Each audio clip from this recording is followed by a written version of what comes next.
Developing tonight across the state line, there are early talks underway to build a new data center in Monroe County, but those plans have some residents worrying about what the project could mean for their lives and their lifestyles. 13 Action News reporter Matt Mergen talked with some of them today, and he joins us now live in Dundee Township with what they had to say. Matt. That's right. Behind me is just a small portion of the 750 acres that they would be using for this new data center project. I'm going to step out of the way here. Today, I talked with a township supervisor and a trustee. They didn't want to go on camera, but said that the plan is not a done deal, even though the board voted in favor of a pre-agreement.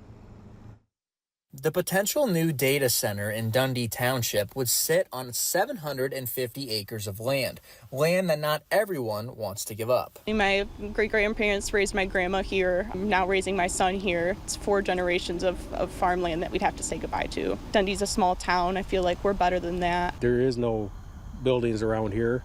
It is all farm ground, and that's why we bought out here. More and more people are going to be getting involved with this. Sierra Post and David Kerr live within the outlined area where the data center would be built. However, their land is not being purchased. Instead, the data center would be built around them. They say this has them worried about noise, water, pollution, and the overall impact to their rural life. People move to Dundee because of the wildlife, the farmland, the ability to see for miles. The data center doesn't really fit our culture at all.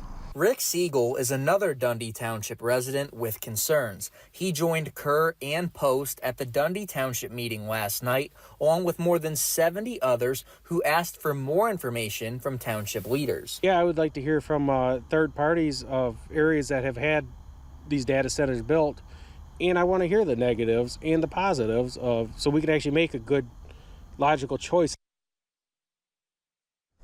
The town supervisor told me that this project would be the biggest since the Chrysler engine plant that was built back in 2004. The supervisor also told me he plans to visit other neighboring areas that have data centers to get more information before they make a decision. Residents' next opportunity to ask questions to the council will be October 8th from 6 to 9 p.m. They'll be able to ask those questions, and representatives from the development company are expected to be there. Sasha? All right, Matt, thank you.